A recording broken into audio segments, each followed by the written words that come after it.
오늘 본문에 등장하는 요시야 왕은 남유다의 16번째 왕입니다. 이스라엘은 솔로몬의 아들 르호보암 때에 둘로 나라가 나뉘어졌습니다.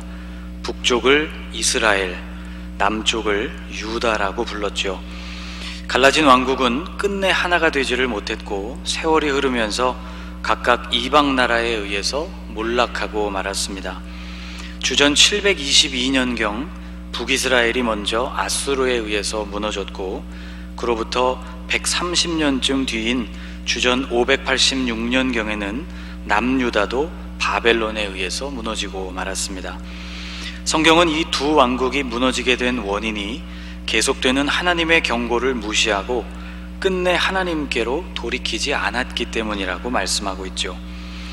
우상숭배가 극심했던 북이스라엘이 먼저 무너지기는 했지만 남왕국 유다 역시 그보다는 조금 덜했는지는 몰라도 하나님을 온전히 경외하는 나라는 아니었습니다. 이들 남북왕국의 왕들은 우상숭배와 그리고 여호와 신앙을 교묘하게 공존하도록 만들었고 결국 이것이 멸망의 이유가 되었습니다. 하나님의 사람 엘리야는 그들의 모습을 이렇게 묘사한 바 있습니다. 엘리야가 모든 백성에게 가까이 나아가 이르되 너희가 어느 때까지 둘 사이에서 머뭇머뭇하려느냐. 여호와가 만일 하나님이면 그를 따르고 바알이 만일 하나님이면 그를 따를지니라. 여호와 하나님과 바알 사이에서 백성들은 어느 쪽도 확실하게 선택하지를 않았습니다. 머뭇머뭇하다라는 표현인 파사흐라는 동사가 선택을 하지 못해서 우물쭈물하는 정적인 상태를 나타내는 동사라기보다는 양쪽을 적극적으로 왔다 갔다 하는 그런 모습을 뜻하는 동사라고 설명을 드린 바 있습니다. 북이스라엘과 남유다는 자신들이 편리한 길을 따라서 무슨 신이든지 섬기는 혼탁한 상황이었죠. 우상숭배에 앞장섰던 대표적인 왕들을 꼽아보면 북이스라엘의 첫 번째 왕이었던 여로보암, 그리고 방금 읽어드린 엘리야 시대의 아합 왕 등을 들 수 있습니다. 남유다에서는 아하스 왕이나 므낫세와 같은 왕들을 꼽을 수 있습니다. 오늘 본문에 등장하는 요시야 왕은 정말 드물게 하나님을 경외했던 왕이었습니다. 오늘 본문이 되는 말씀 바로 위에 나오는 2절에는 그를 이렇게 평가하고 있습니다. 요시야가 여호와 보시기에 정직히 행하여 그의 조상 다윗의 모든 길로 행하고 좌우로 치우치지 아니하였더라. 성경에서 하나님을 경외했던 사람들, 그런 왕들의 자취는 다윗의 길이라고 표현되어 있고 하나님을 등졌던 사람들의 자취는 여로보암의 길 또는 아합의 길이라고 자주 언급되는 것을 볼 수 있습니다. 그런데 요시야 왕이 이렇게 처음부터 하나님을 찾았던 것은 아니었습니다. 사실 그의 아버지였던 아몬 그리고 그의 할아버지였던 므낫세는 남유다에서 하나님과 거리가 먼 왕들이었죠. 할아버지 므낫세는 그의 아버지 히스기야가 헐어버렸던 산당들을 다시 부활시킨 사람입니다. 하나님의 성전 마당에 1월 성신, 해와 달과 별들을 섬기는 제단들을 쌓았던 인물, 또 자신의 아들을 제물 위에 불로 바치는, 우상에게 불에 바치는 그런 우상 숭배를 극심하게 행했던 왕이었습니다. 또 아버지 아몬 왕은 남유다에서는 드물게 신복들의 반역에 의해서 살해된 왕이기도 합니다. 나라가 얼마나 신앙적으로 그리고 정치적으로 어려웠던 때였느냐를 알 수 있습니다. 다행히 반역은 잘 처리되었지만 이 아버지의 죽음으로 요시야는 8살에 왕위에 오르게 됩니다. 여러분 생각해 보십시오. 어린이를 무시하는 것은 아니지만 8살짜리가 나라 일에 대하여 알면 얼마나 알겠습니까? 완벽하게 학습을 마친 것도 아니었고 나라를 다스리는 일에 대해서는 더 말할 것도 없었으며 심지어 그는 아버지나 할아버지로부터 충분한 사랑을 받지도 못했고 이들로부터 신앙을 물려받지도 못한 상태였습니다. 그의 유년 시절은 딱딱하고 재미없는 나랏일과 어린이가 감당하기 힘든 무거운 부담 속에서 하나님을 알지 못한 채 보내는 매우 암울한 시간이었을 것입니다. 그런데 성경을 읽어보면 놀랄 만한 기록을 만나게 됩니다. 요시야가 다스리던 때의 역사는 오늘 본문인 열왕기하 22장 이외에도 역대기, 역대하 34장 말씀에서도 기록을 하고 있는데, 거기에는 불운했고 불쌍했던 요시야 왕의 생애에 놀라운 변화가 나타났음을 기록하고 있습니다. 역대하 34장 3절에 이런 말씀이 나옵니다. 같이 한번 읽어볼까요? 아직도 어렸을 때 곧 왕위에 있은 지 8년에 그의 조상 다윗의 하나님을 비로소 찾고 제12년에 유다와 예루살렘을 비로소 정결하게 하여 그 산당들과 아세라 목상들과 아로새긴 우상들과 부어 만든 우상들을 제거하여 버리매. 이 말씀이 요시야의 어린 시절을 설명하고 있는 말씀입니다. 요시야는 8세의 왕위에 올랐는데 역대기에 의하면 그가 왕위에 오른 8년이 되던 해에 하나님을 찾기 시작했습니다. 8세의 왕이 올라서 8년 차가 되었다면 15살이 되던 해였을 텐데 굉장히 많이 자란 것 같지만 사실 15살도 결코 많은 나이가 아니죠. 본문에도 이때를 일컬어서 아직도 어렸을 때라고 굳이 언급하고 있습니다. 구체적으로 어떤 계기가 있었는지는 모르겠지만 그의 나이 15, 우리로 치면 한참 부모님의 속을 썩일 중2, 청소년의 나이에 그는 영적인 변화를 맞게 되었습니다. 그는 할아버지와 아버지가 살았던 삶의 방식을 거부하고 하나님을 찾기 시작했습니다. 여러분, 우리 인생에서 모든 시기가 다 중요하지만 특히 청소년 시절이 정서적으로 그리고 영적으로 얼마나 중요한 때인지를 보여주는 본문이라고 생각합니다. 하나님에 대한 요시야의 경외심은 점점 더해갔고 왕위에 오른 지 12년, 그러니까 그의 나이가 19살쯤 되던 무렵에는 아세라 목상들, 나무에 새겨서 만든 우상들, 그리고 금속을 녹여 부어서 만든 우상들을 모두 제거하기에 이릅니다. 우상 숭배가 이루어지던 산당들도 정리하기 시작했죠. 요시야의 영적 성장은 거기서 멈추지 않았습니다. 왕이 된 지 18년, 곧 그의 나이가 25대가 되던 해에는 본격적으로 성전을 수리하기 시작했습니다. 오늘 본문 3절 이하에 이렇게 기록하고 있죠.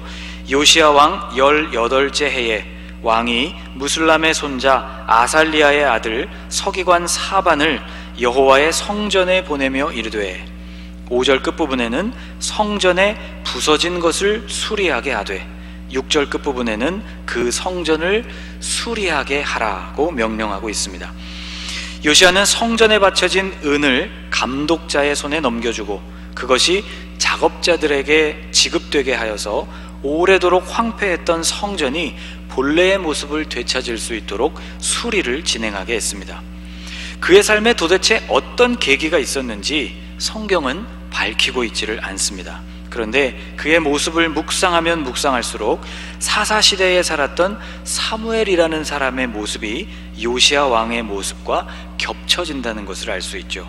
사무엘 역시 척박한 영적 환경 속에서 자란 인물이지만 놀랍게도 그는 하나님의 음성을 어렸을 때부터 듣고 주님을 경외하는 사람으로 성장할 수 있었습니다. 요시야는 이렇게 시간이 흐를수록 하나님을 더욱 사랑하고 존중하는 왕으로 자라갔습니다. 그런데 오늘 본문을 보면 이렇게 성전을 수리하는 과정에서 더 엄청난 사건이 발생하고 말았습니다. 성전을 수리하다가 율법 책이 발견된 것이죠. 8절에 이렇게 기록되어 있습니다. 같이 읽어볼까요? 대제사장 hil기야가 서기관 사반에게 이르되 내가 여호와의 성전에서 율법책을 발견하였노라 하고 hil기야가 그 책을 사반에게 주니 사반이 읽으니라. 이 짧은 구절이 시사하는 중요한 사실이 하나 있습니다.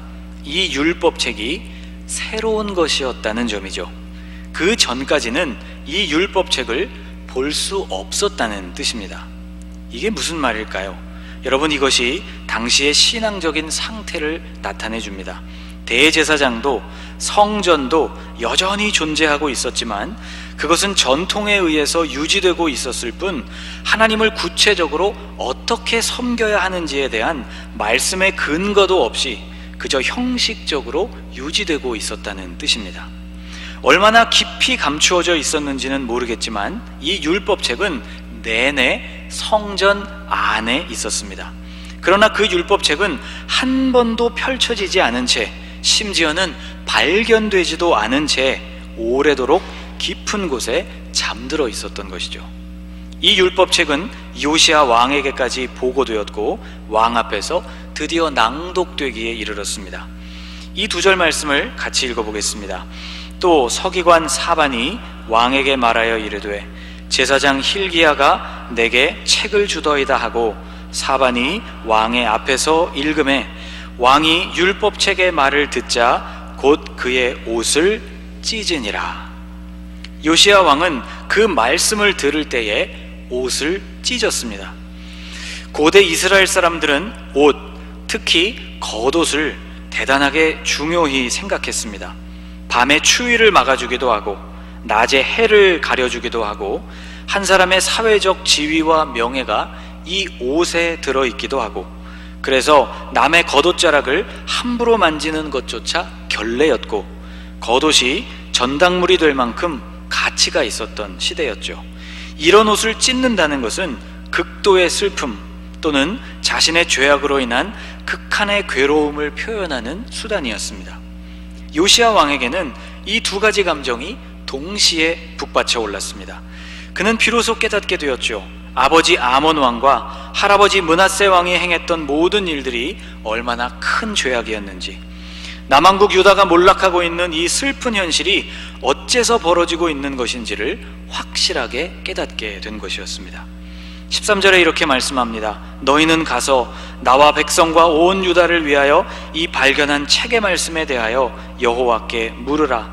우리 조상들이 이 책의 말씀을 듣지 아니하며 이 책에 우리를 위하여 기록된 모든 것을 행하지 아니하였으므로 여호와께서 우리에게 내리신 진노가 크도다. 요시야는 당시 남왕국 유다가 어째서 그런 형편에 놓이게 되었는지, 정치, 경제, 사회, 종교가 어째서 그토록 엉망이 된 것인지 그 이유를 분명히 알게 되었습니다. 그것은 다름 아닌 여호와 신앙의 몰락 때문이었죠. 하나님을 떠나 우상들을 섬기는 혼탁한 영적 상황 때문에 벌어진 일이었습니다. 유다가 여호와 하나님의 말씀을 듣지 않았고, 그래서 하나님께서 유다에 진노를 내리신 결과였습니다.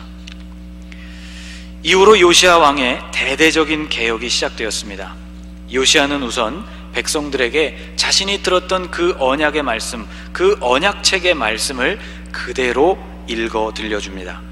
그리고 아세라, 바알, 그리고 그 기구들, 그리고 아세라를 위해서 만들어둔 남창의 집 등을 헐게 되었습니다.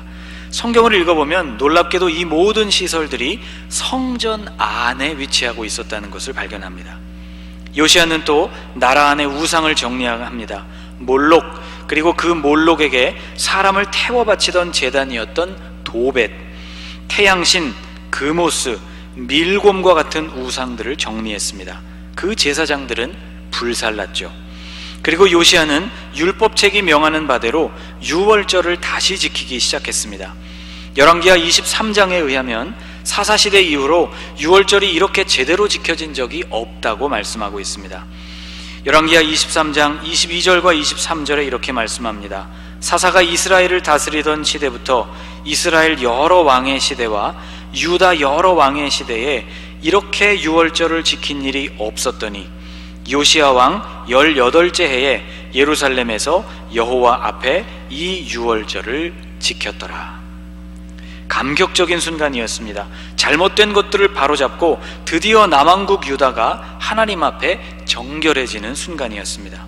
요시야의 개혁은 온 유다를 영적으로 새롭게 만드는 계기가 되었습니다. 우리는 요시야 왕의 삶과 그가 일으킨 영적 개혁을 곰곰이 되짚어 보아야 합니다. 요시야 왕의 영적인 개혁이 최고조에 이르게 되었던 것은 우리가 방금 살펴본 것처럼 성전에서 율법 책이 발견되면서였습니다. 그전에도 요시야는 하나님을 찾았고 우상을 제거했고 성전을 수리하는 등 하나님을 찾는 보기 드문 왕이었죠. 그러나 그것이 정확한 근거나 기준에 입각한 신앙생활은 아니었습니다. 그것은 예로부터 전해 내려오는 전통에 근거한 것이었죠. 그러나 구체적인 하나님의 말씀이 요시야 왕의 손에 주어지게 되면서 유다 땅에는 유래를 찾아보기 힘든 어마어마한 개혁이 일어나게 됩니다. 우리가 주목해야 할 것은 이 개혁이 이전과는 비교할 수 없을 만큼 아주 구체적이었다는 것, 그리고 조금의 거리낌도 없는 아주 대범한 개혁이었다는 점입니다. 그럴 수밖에요. 이 개혁은 구체적인 하나님의 말씀에 따라 이루어진 개혁이었기 때문입니다. 막연하거나 추상적이 될 수 없는 개혁이었죠. 또한 만유의 주제이신 하나님의 명령에 따라 이루어지는 것이었기 때문에 조금의 거리낌도 없었습니다. 사랑하는 여러분, 영적인 성장과 변화는 하나님의 말씀이 없이는 불가능합니다. 전통과 습관을 따르는 신앙생활이 불신앙보다는 훨씬 낫겠지만 생생하게 살아있는 신앙생활이 될 수 있기 위해서는 하나님의 말씀이라는 구체적인 가이드라인이 우리에게 필요한 것이죠. 낯선 곳을 여행하는 다양한 부류의 사람들이 있습니다. 길을 따라서 걷는 사람들, 그들을 우리는 도보 여행가, 하이커라고 부릅니다. 그런데 길이 없는 곳을 걷는 사람들도 있죠. 우리는 그들을 탐험가라고 부릅니다. 길을 잃어버리는 일이 불가능할 만큼 그 길이 분명하게 보일 때도 있지만 도무지 길처럼 보이는 것이 주변에 전혀 없을 때도 있습니다.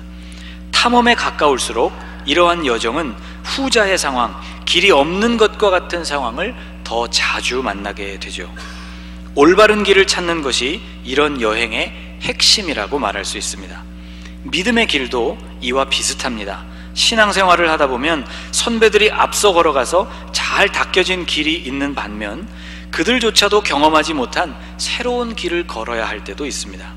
믿음의 영역에서도 올바른 길을 찾는 것이 핵심입니다. 여행이나 탐험에서 여러분 어디로 가야 할지를 알기 위해서 우리에게는 무엇이 필요할까요? 우선 지도가 필요하다고 말할 수 있을 것입니다. 지도는 넓은 땅 위에 실제로 어떤 것들이 위치해 있는지를 종이 위에 작게 표시해 둔 도구입니다. 이곳을 지나가면 앞으로 어디에 도착하게 되는지가 지도에 표시되어 있습니다.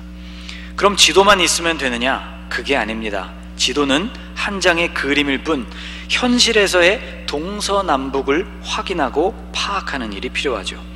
나침반이 있다면 쉽게 해결되겠지만 그렇지 않다면 나무테의 굵기, 바위에 붙어 자라는 이끼의 방향, 시간이 지날수록 그림자가 이동하는 방향, 혹은 태양의 위치와 시계 시침의 각도를 이용해서 동서남북을 찾는 것과 같은 특별한 요령이 필요합니다. 방위를 알아냈다고 해도 지도 안에서 내 위치가 어디쯤인지를 알아야 하죠. 그렇게 하려면 주변에서 뚜렷한 지형 지물을 찾아야 합니다. 그것이 현장과 지도를 연결해주는 기준이 되기 때문이죠. GPS가 있어서 위도와 경도를 손쉽게 구할 수도 있겠지만 만일 그렇지 않을 경우에는 실제로도 존재하고 지도 안에도 존재하고 있는 확실한 물체들을 찾아야만 합니다. 열대 우림의 비행기가 추락하거나 예상보다 해가 일찍 떨어져서 산에 고립되게 되는 경우에 이런 상황 속에서 이런 여러 가지 요소들을 적절히 활용할 수 있느냐 아니냐가 생존의 문제와 직결됩니다. 우리의 인생도 이와 같습니다.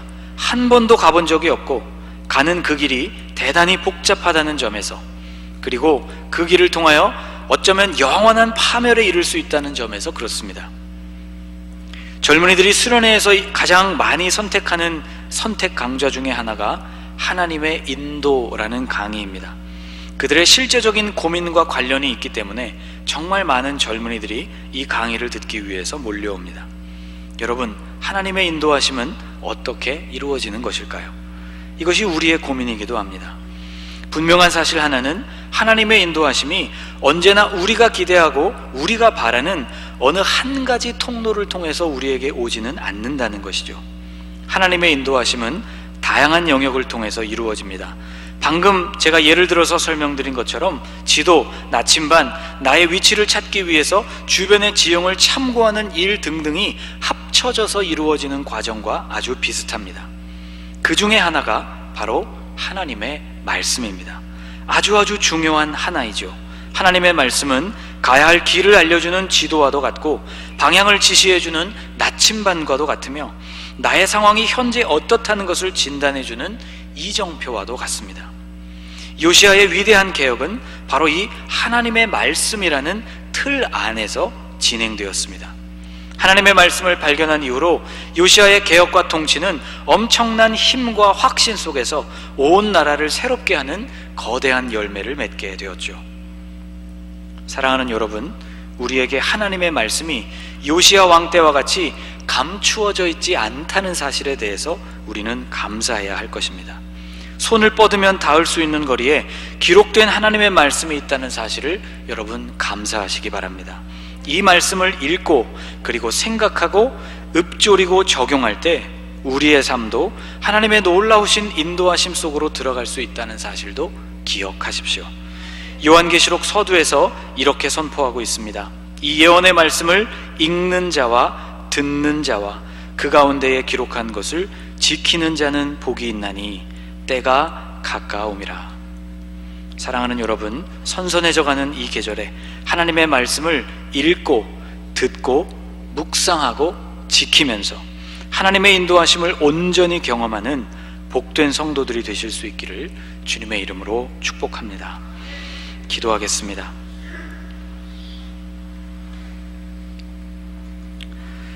주님, 암울한 영적 상황 속에서도 하나님을 찾고 경외했던 요시야 왕의 삶을 묵상했습니다. 하나님께 무게를 두고 하나님을 두려워하며 또 하나님을 사랑하는 그 모습이 우리에게도 있기를 소원합니다. 또한 그가 하나님의 말씀을 발견한 이후 옷을 찢고 잘못된 모든 것들을 정확하게 개혁해가는 모습을 보았습니다. 하나님의 말씀이 그 개혁의 중심이었음을 보았습니다. 하나님, 오늘 우리에게 기록된 말씀을 허락해 주신 것을 감사드립니다. 모든 성경이 하나님의 감동으로 되었다는 것과 그 말씀이 우리를 교훈하고 책망하며 바르게 할 뿐만 아니라 의로 인도하기에 충분한 말씀임을 믿습니다. 이 말씀을 늘 가까이 하게 하옵소서. 그 말씀을 따라 우리의 삶을 바꾸어가는 성도들이 되게 해 주옵소서. 말씀을 따라 우리의 마음을 바꿀 때 우리의 삶의 내용도 바뀌어지는 역사를 매 순간 경험하게 하옵소서. 예수님의 이름으로 기도하옵나이다. 아멘.